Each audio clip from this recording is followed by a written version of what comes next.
Beneath the surface of immense wealth lies a secret blueprint, a guide to power and enduring influence. The Rockefeller name conjures images of unimaginable riches, but their legacy is far more intricate than simple fortune. It's not just about accumulating wealth, it's about making it last, shaping policies, and even destinies. This is a family saga that challenges us to look beyond the visible, to question the known. We will explore the depths of a legacy that influences our world in ways we're just beginning to grasp. Our journey begins in Cleveland, Ohio, on the brink of the 19th century, a city of industry and dreams. Here, we meet a young John D. Rockefeller. Not born great, but destined for greatness through life's trials. His mother, Eliza Davidson, a pillar of steadfast faith, instilled invaluable lessons in young John. Lessons of charity, frugality, and financial stewardship. John faithfully absorbed them, ledger in hand. But his father, William Avery Rockefeller, cast a long shadow, a man of chameleon charm and high stakes. William peddled miracle potions, blending naive hope with snake oil. He sold dreams to the desperate. This tension, integrity versus deception, formed the foundation of the Rockefeller family's destiny. Quiet diligence from his mother, ruthless cunning from his father. Each moment added a new layer of resolve. Embark with us on this journey, from the freshly minted new money of the Rockefellers to a prestigious old money dynasty. John D. Rockefeller first experienced life's trials and triumphs in New York State. His devout Baptist mother, Eliza, taught him virtues, charity, frugality, and effective money management. This foundational training became the bedrock of his extraordinary business acumen. To fully comprehend this familial odyssey, we must introduce an almost Dickensian character, John D's father, William Avery. Far from the righteous path, William Avery lived a life of flamboyant roguery as a traveling salesman. He peddled miracle potions, promising to heal any affliction. Their key ingredient? Petroleum. Unbeknownst to young John, this substance would power his future, paving his way to becoming America's first billionaire. William Avery bore a less than reputable reputation. He was a man of questionable integrity, dabbling in horse thievery. His unorthodox antics eventually led to a forced relocation to Cleveland, uprooting young Rockefeller from his childhood home. Eliza Rockefeller, a figure of steadfast faith and resilience, stood as the counterpoint to William Avery's volatile lifestyle. Her devout religiosity shaped John D's worldview, infusing his business strategies with moral responsibility. Surprisingly, despite his dubious character, William Avery harbored a staunch belief in education. He enrolled John D. and his brother William at Cleveland's Central High School, the country's first free public high school west of the Alleghenies. This experience instilled a strong sense of independence in John D., particularly during his father's frequent absences. These absences held a silver lining. William Avery once bragged, "I cheat my boys every chance I get." This unconventional paternal approach inadvertently honed Rockefeller's business instincts, making him sharp. His early exposure to his father's swindles molded him into a shrewd negotiator, a business hawk. Yet Eliza Davidson remained the enduring guiding beacon in John D's life. He progressively distanced himself from his father, while his mother's influence only amplified. Her teachings left an indelible mark, as Rockefeller would recall. "From the beginning, I was trained to work, to save, and to give." Upon completing his education, Rockefeller found love with his high school sweetheart, Laura Spellman. John D. Rockefeller's business journey, marked by scrupulous financial acumen, began in September 1855. At just 16, he became an assistant bookkeeper. His meticulous nature shone through, accounting for every cent. A staunch advocate of charity, Rockefeller adhered to tithing, committing 10% of his earnings to causes. In 1859, Rockefeller partnered with Morris B. Clark, launching a produce commission business. They raised $4,000, over $100,000 today, a sizable capital for the time. The Civil War proved lucrative as Union Army demand for supplies soared. As wartime profits faded, Rockefeller and Clark turned their attention to oil refining, a true turning point. The true turning point came in 1866 when John's brother William Rockefeller Jr. built another Cleveland refinery. In 1867, Henry Morris and Flagler joined them, establishing Rockefeller, Andrews, and Flagler. This rapidly grew into the world's largest oil refinery. The foundation for Standard Oil was laid. Officially formed on January 10, 1870, Standard Oil embarked on an aggressive campaign to consolidate the oil market. Known as the Cleveland Conquest or Cleveland Massacre, Standard Oil absorbed 22 of 26 Cleveland competitors in under 4 months. By 1880, Standard Oil controlled approximately 90% of all oil refineries and pipelines in the United States. Rockefeller could effectively dictate the entire industry's pace and direction. Unprecedented control. However, Rockefeller's strategies offered public benefits. Before 1870, only the affluent could afford oil light. Thanks to Standard Oil's economies of scale, kerosene became widely accessible to the working and middle classes. Yet, these business practices invited controversy. By 1880, the media called Standard Oil the most cruel, impudent, pitiless, and grasping monopoly. Intense criticism led to the creation of the Standard Oil Trust in 1882, centralizing Rockefeller holdings. Despite challenges, Standard Oil stood resilient, consistently profitable, achieving an aura of invincibility and unparalleled wealth. Ida Tarbell, a journalist, led a movement to challenge this behemoth. Her meticulous investigation was damning. Her articles exposed Standard Oil's ruthless tactics, contributing to its dissolution as a monopoly and the Clayton Antitrust Act. Without fully throwing in the towel, Rockefeller began his transition into retirement. But his goal was deeper. He sought to preserve his wealth, transforming new money into the more enduring old money. He diversified investments and launched the Rockefeller Foundation in 1913 with an initial $100 million donation. His rise was marred by personal challenges and public scorn. Some speculate the scrutiny caused his alopecia. Despite these obstacles, his journey from poverty to patriarch of a powerful family was only beginning. He passed control. John D. Rockefeller was an ardent practitioner of old money principles, long-term financial planning, privacy, understated elegance, philanthropy, and thrift. These were the values he instilled in his children, ensuring the Rockefeller legacy would span generations. In contrast to new money families of the Gilded Age, the Rockefellers adopted a more discreet and sustainable approach. Consider the Vanderbilt and Gould families, prominent new money figures epitomizing opulence. Cornelius Vanderbilt celebrated his fortune with a flourish. His wealth was evident in grand mansions, symbols of affluence. The Marble House in Newport, built by William Kissam Vanderbilt, was another lavish display. However, this lavish mansion was eventually sold due to its exorbitant upkeep costs. Another sign of financial strain, their penchant for grandeur extended to social events, like the $1 million Vanderbilt costume ball of 1883. But unchecked extravagance and neglect of long-term financial planning led to the erosion of their substantial fortune. This financial mismanagement left many descendants grappling with relative poverty, a stark contrast to opulence.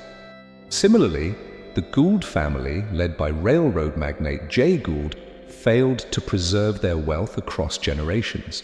Jay Gould was famed for his extravagant lifestyle, evident in his creation of Lyndhurst, a sprawling mansion. His offspring mirrored his extravagance, erecting impressive residences like a castle-like mansion and a French chateau. However, the Goulds mirrored the Vanderbilts in their lack of emphasis on sustained wealth management. Their descendants pursued commendable careers, yet the family fortune dwindled. It had practically evaporated. Today, the Vanderbilt and Gould legacies remind us of wealth's impermanence without prudent stewardship. The next generation of Rockefellers, however, took a different path, rooted in old money traditions: privacy, thrift, and philanthropy. These principles played out vividly in the lives of John D. Rockefeller Sr.'s children.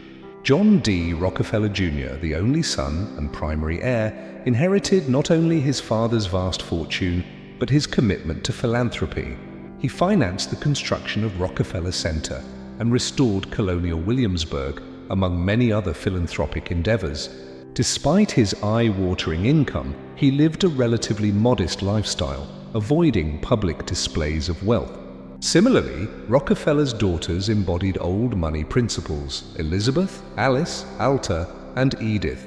They led private lives known for philanthropy, supporting educational, health, scientific, and artistic causes. However, embodying old money principles didn't exempt the Rockefeller children from difficulties. John D. Rockefeller Jr. was criticized for ruthless business practices. The Rockefeller name brought constant public scrutiny. Despite challenges, old money principles guided them. They sought to preserve wealth for future generations. They understood privacy, choosing to live away from the public eye, embracing understated elegance. They avoided the ostentatious displays of wealth common among new money families. A deliberate choice. America's Gilded Age was a volatile crucible, with fortunes made and lost almost overnight. A distinction arose: new money, freshly minted wealth; old money, inherited wealth, accumulated over generations. The terms encapsulated more than age of wealth. They signified cultural differences, social acceptability, and wealth preservation. The Rockefellers, beginning as new money, navigated this volatility. Their pragmatic approach transformed them. Key to this transformation was integrating into high society and forming strategic alliances through marriage. John D. Rockefeller Jr., the sole son, married Abby Aldrich in 1901. Abby wasn't just any bride. She was the daughter of U.S. Senator Nelson W. Aldrich, a political powerhouse from Wall Street to Washington. This marital alliance thrust the Rockefellers into significant political circles, offering prominence and influence. Their progeny, the third generation, adopted this pattern. Nelson Rockefeller married Mary Todd Hunter Clark in 1930. Mary came from an esteemed Philadelphia family. These unions were a confluence of power, influence, and heritage. The Rockefellers also distinguished themselves through public service. Nelson held the high office of vice president. Simultaneously, his brother Lawrence carved a niche as a venture capitalist and passionate conservationist. Continuing the family's trajectory in public service, John D. Rockefeller IV, known as Jay, built a significant political career. Born in 1937, Jay served as West Virginia's Secretary of State, then governor, and later as a U.S. Senator. As a senator, Jay championed healthcare reform and internet privacy, maintaining the family's public service tradition. Embedded in the Rockefeller family's legacy is remarkable philanthropy. Patrons of education and the arts. This deep-rooted philanthropy was not simply about donating money, it was a strategic tool for shaping their public persona.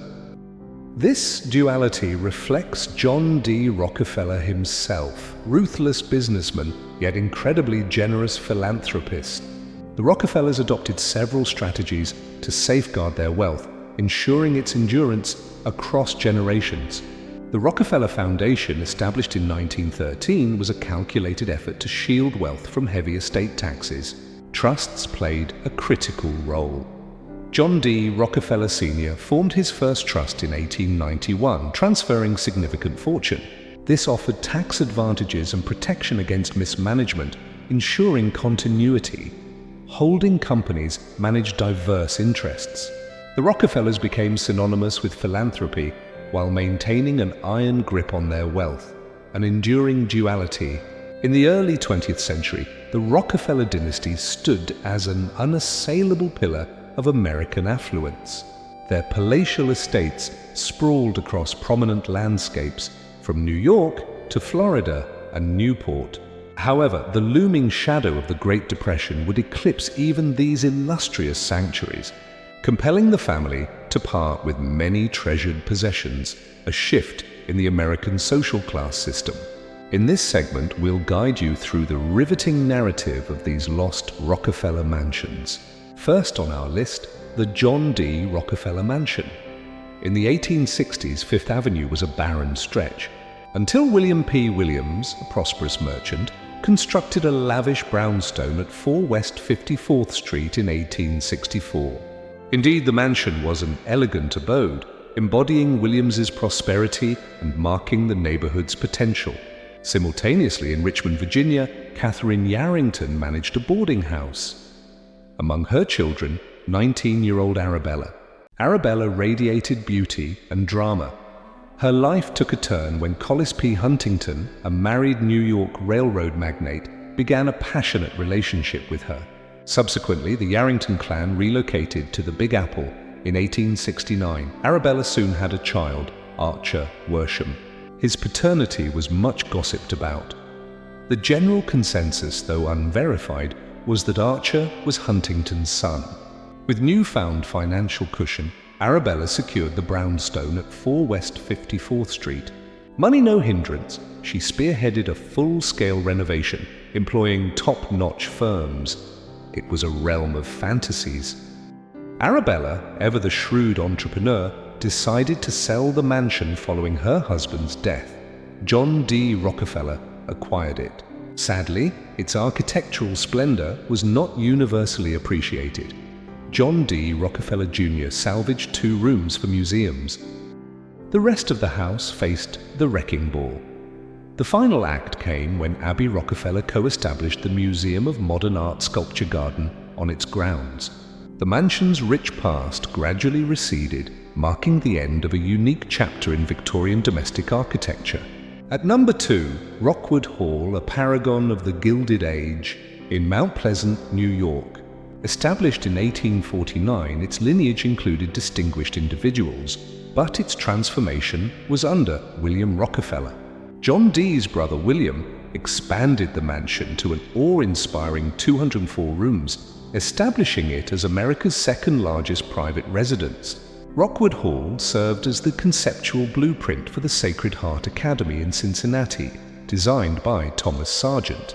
As years rolled on, the mansion experienced a shift. Transformed into a country club, it spiraled into bankruptcy. Amid the Great Depression, John D. Rockefeller Jr. gained control, demolishing a majority in 1942. Before its incorporation into Rockefeller State Park Preserve, it passed through custodians, including IBM. What remains today is a fragment, a nostalgic gatehouse and terrace foundations, remnants of an age of luxury. Architectural features included a towering 4-story structure, an octagonal tower, and an elegant porte cochere. The mansion reveled in lavish verandas, a stone-roofed patio, and a roof adorned with red-tiled fire brick. Inside, it was an epitome of finery. Mosaic floors, American oak, intricate papier-mâché ceilings greeted the eye. Its innovations weren't limited to aesthetics. Advanced features like floorboard vents for heating and electric buttons for calling servants.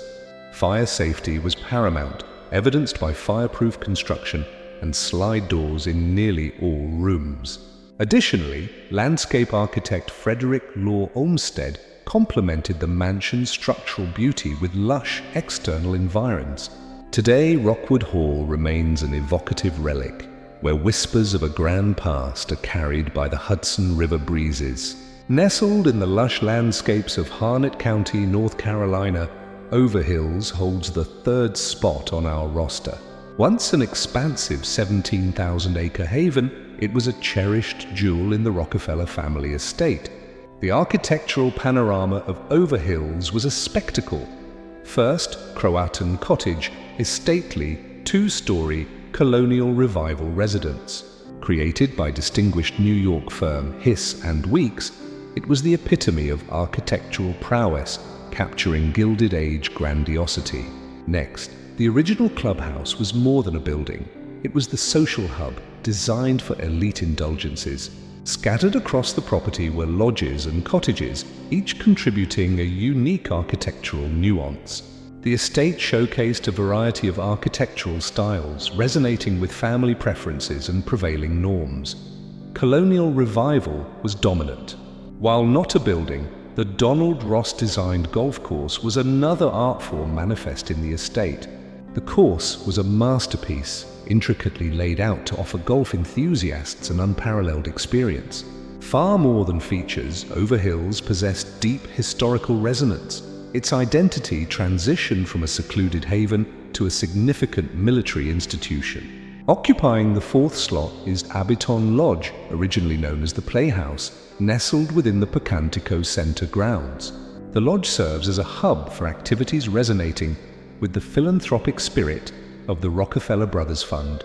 The tale of Abiton Lodge finds its roots in an earlier structure, a quaint wooden establishment near Kikuit, the residence of D. Rockefeller. Picture a home adorned with oak paneling, radiating warmth. For years, the lodge was the heartbeat of the Rockefeller family. However, the tide of time turned. In 1937, Senior Rockefeller passed. The lodge became uninhabited, facing demolition in 1946. Yet, Abiton Lodge's essence was too potent to be forgotten. In 1987, younger generations revived its spirit. In 1924, John D. Rockefeller Jr. enlisted architect Duncan Candler to create a playhouse echoing the original lodge. This Tudor-style masterpiece, finished in 1927, stands as an enduring tribute to the Rockefeller family's lineage. Inside a stone-floored lobby, portraits of patriarch and matriarch, an intimate card room with Abby Aldrich Rockefeller's needlepoint. The indoor pool area is a feast for the eyes, its walls and floors adorned with vibrant Mexican Talavera tiles. The adjacent gallery houses a grand fireplace and architectural relics from the family's Gilded Age residence in New York City. Today, Abiton Lodge is stewarded by the National Trust for Historic Preservation, operated by the Pocantico Center. The final narrative, Rockfields, a romance novel brought to life. June 1924, the SS Hayes is setting sail. On board James Stillman Rockefeller, charming Yale crew team captain, he found himself captivated by Nancy Carnegie. Nancy, a vivacious debutante and granddaughter of steel magnate Andrew Carnegie. Their connection deepened. Against the backdrop of James's gold medal victory in rowing at Paris, fast forward a year, their love story crescendos. A grand wedding at the Carnegie estate, an 11-acre plot in Greenwich, Connecticut, became their wedding gift. They embarked on an architectural adventure, enlisting August N. and George McCullough Miller, minds behind the iconic Whitney Museum. What emerged was Rockfields, a 19,000 SQFT Georgian-style marvel dressed in rich red brick. Imagine soaring ceilings, multiple fireplaces, a pantheon of bedrooms, and a living room with panoramic views of an English boxwood garden.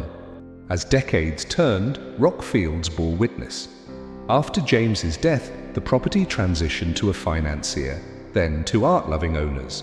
Renovations were imminent.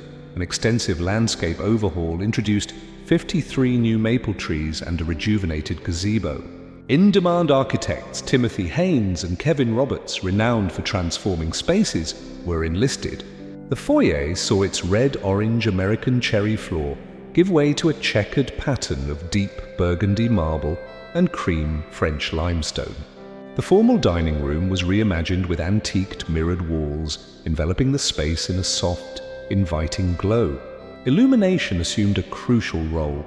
Owners integrated dynamic light features and vibrant panels from a 16th century treasure. While renovations added modern flair, they respected history. Original blueprints and a deactivated telephone switchboard served as nostalgic touchpoints. The experience of being in Rockfields is ethereal. Each door, heavy with history, opens to reveal stories, making this mansion a living, breathing monument to enduring love and timeless elegance. A true old money gem. Imagine you were born an heir to a legendary dynasty of unfathomable wealth. What would you do with your career? Many old money scions follow well-worn paths of privilege and exclusive access to elite circles. Yet a few, like the enigmatic figure we'll cover today, did the exact opposite, with potentially fatal consequences. Michael Rockefeller, raised in the soft embrace of a surname synonymous with vast wealth, was such a unique heir. His journey from the comforting halls of Harvard to the labyrinthine corners of a South Pacific jungle is a Hollywood tale. Meeting at the intersection of privilege, power, and absolute danger. The Rockefeller heir who disappeared. The Rockefeller family's ascent is steeped in industrial innovation, political sway, and philanthropic undertakings.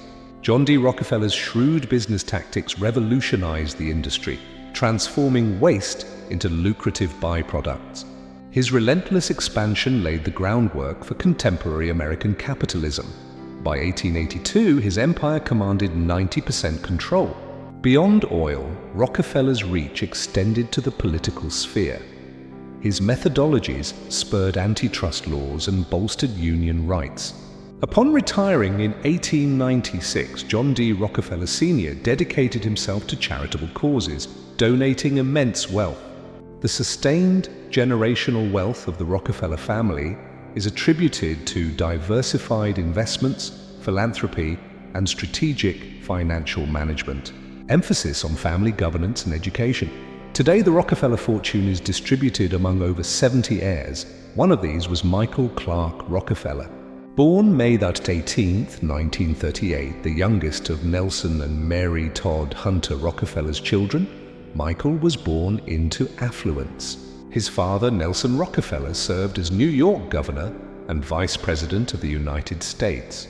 His grandfather, John D. Rockefeller Jr., was a notable financier and philanthropist, carrying on the family tradition. Raised in Manhattan's family townhouse and the Westchester County estate, Michael's early life was luxurious. However, he exhibited a passion for the arts and a strong independent streak from a young age.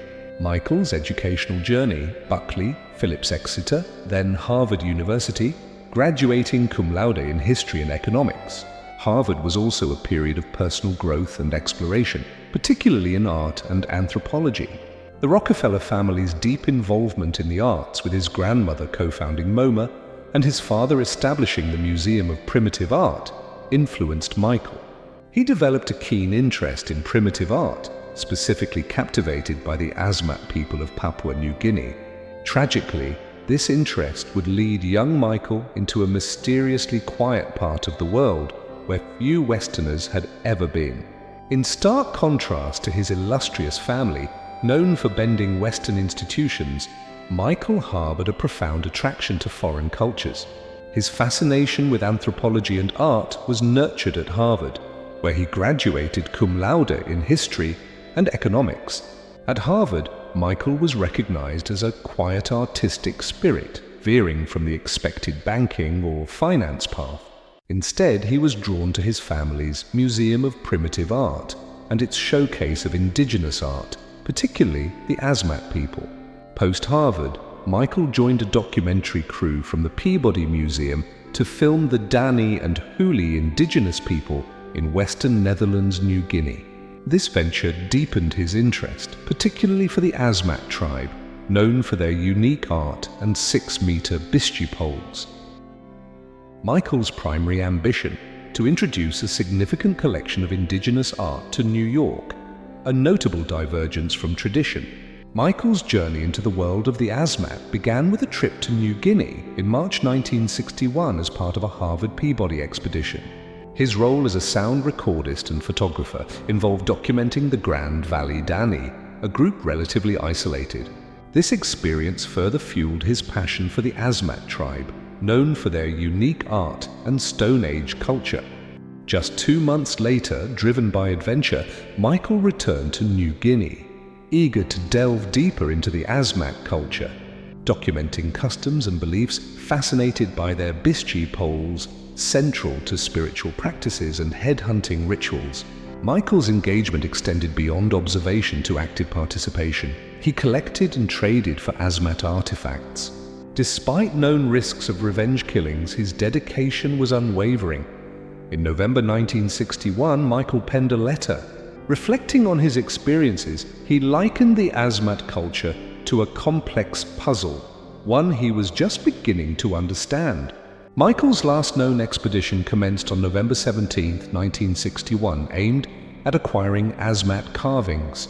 Despite perilous terrain and unpredictable Asmat customs, he never veered from his pursuit, a testament to his obsession. Tragedy struck on November 19, 1961. Michael vanished. His 40F dugout canoe capsized in the Arafura Sea's turbulent waves.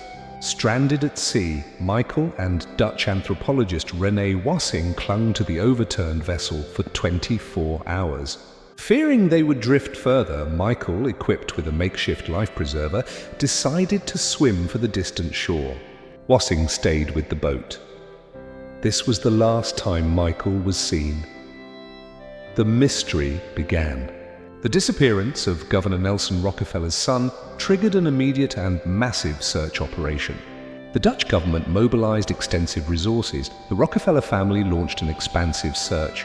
Nelson Rockefeller and his wife even flew to New Guinea to join the efforts. Yet, no trace of Michael was found. In the wake of Michael's disappearance, a maelstrom of rumors and theories arose. The Dutch government suppressed stories. The Rockefeller family, profoundly impacted, held to the belief that Michael drowned. But what exactly happened on that day in November 1961? This enduring mystery continues to captivate. Now let's discuss some of the most popular theories about what happened to this lost Rockefeller. Over the years, two prominent theories emerged regarding Michael Rockefeller's fate in 1961. The cannibalism theory posits that Michael became a victim of the Asmat tribe's cannibalistic rituals. This theory gained traction through rumors and media speculations, suggesting he had been killed and consumed. Anthropologist Carl Hoffman, delving into this theory, claimed to have received confessions from villagers in Oceanic. Hoffman's research encompassed accounts from priests, a Dutch patrolman, and interviews with tribesmen connected to the killers. However, despite the weight of these accounts, Hoffman remained non-committal, leaving the theory without concrete evidence. On the other hand, the escape and integration theory suggests Rockefeller might have survived and assimilated.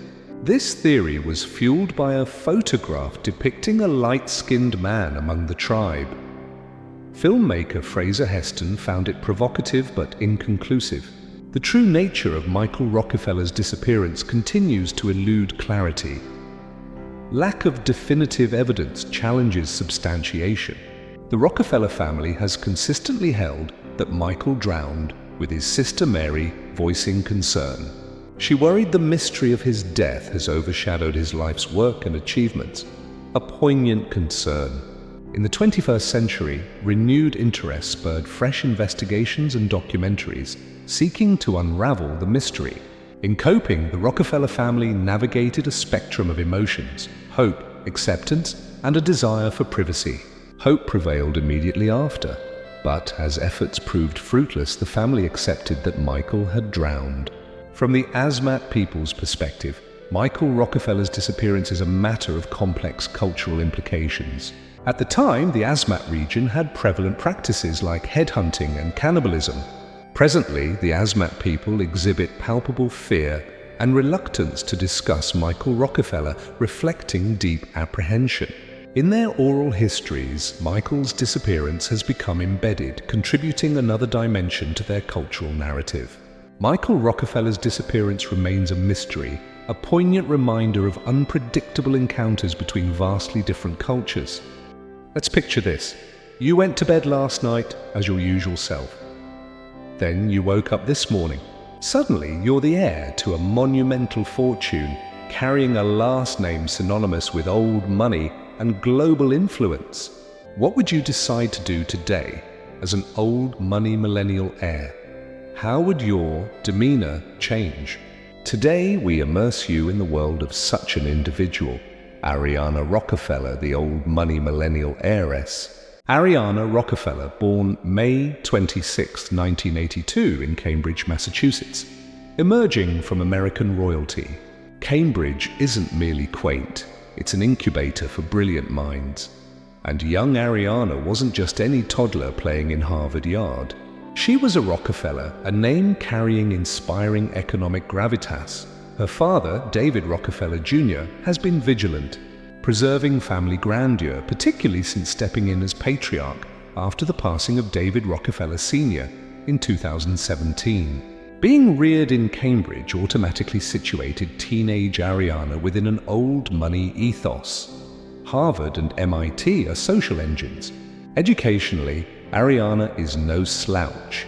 A pupil at the Ethel Walker School for Girls, a breeding ground for America's next leading women.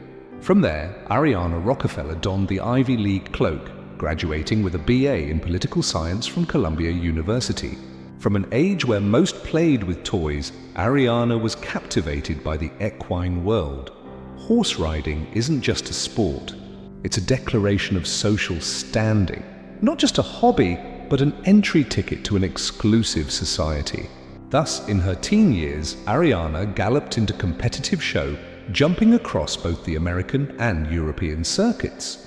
From a childhood in the old money capital of the US to an elite education, skilled at old money sporting traditions. Post-graduation, Ariana decided to embark on a globe-trotting escapade, taking up a position at the United Nations.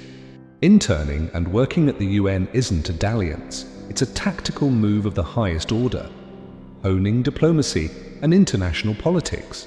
In 2005, Ariana's life took an unexpected twist when she met Matthew Bucklin amid the beauty of Mount Desert Island. Bucklin isn't your typical old money consort. He's a startup entrepreneur based out of Florida, a stark departure. In old money circles, matrimony is a merger, but Ariana broke ranks. She chose love, or so it seems, over legacy. Fast forward to 2019, Ariana and Matthew divorced, notably without any children. This is seismic. This turns the lens of power in Rockefeller succession toward the younger lot. Perhaps a Gen Z or Gen Alpha Rockefeller is being groomed. The tabloids recently had a field day when Ariana's newest dating choice made headlines. NBA player Enes Kanter Freedom. Enes is not just an athlete, he's a politically vocal Turkish-American activist, now at the forefront of combating anti-Semitism, advocating for human rights, a journey culminating in his legal name changed to Freedom to champion his newfound US citizenship. What does Ariana's relationship with Enes imply for the Rockefellers? Expect the unexpected. Having dabbled in political outreach and UN career moves, Ariana Rockefeller made an audacious pivot toward the fashion world, unveiling a brand that's more than cloth. It's a visual narration of her eclectic life, mingling old money allure with modernity. In 2016, Ariana took her equestrian obsession to the next level, a curated collection of horse-themed handbags.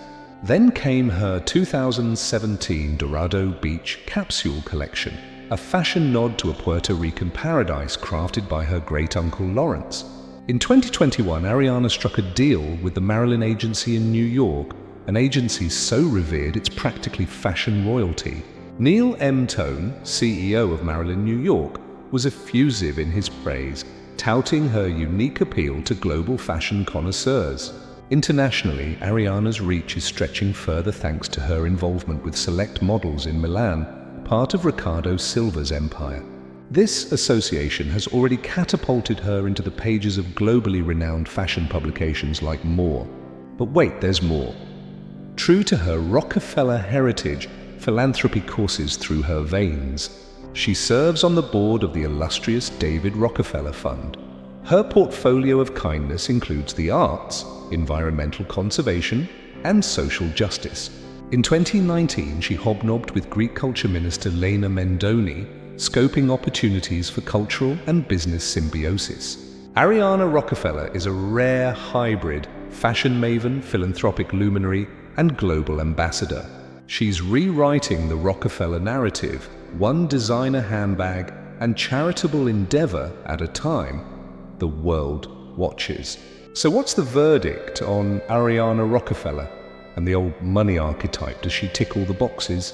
Her elite educational chronicle is an old money playbook. She cut her academic teeth at Ethel Walker School like Ethel DuPont. Then there's her Cambridge upbringing. What could be more old money than growing up in a place saturated with elite academia? And hobbies? For Ariana, it's horse riding, practically a rite of passage for the uber-rich. She's in excellent company. And let's not forget the Columbia University years. An Ivy League institution is the academic equivalent of an exclusive country club. Furthermore, her UN stint is definitely on brand. Who else do you see in the bureaucratic hallways of international diplomacy? John Forbes Kerry. As for philanthropy, Ariana keeps it classy and traditional. Not for Instagram lives, but quiet, impactful pursuits. However, let's talk about some twists. Ariana's romantic choices are a maverick move within old money circles. Marrying someone not from the same social stratosphere is a deviation, and they opted not to have children. This departs from old-school blueprints. Ariana's relationships have been eyebrow-raising by old money standards. An NBA player as a romantic partner? Unheard of. And let's not forget her modeling career. That's pretty much new ground for someone from her background. Instead of turning her back on her roots, she brings the same grace and purpose to the runway as to her charity galas. In summary, Ariana Rockefeller is both a custodian and a disruptor of her storied legacy. She maintains old-world charm and philanthropic pursuits, yet carves her own path in love, work, and social circles. She's old money, all right, but with a flair for contemporary improvisation that makes her one to watch.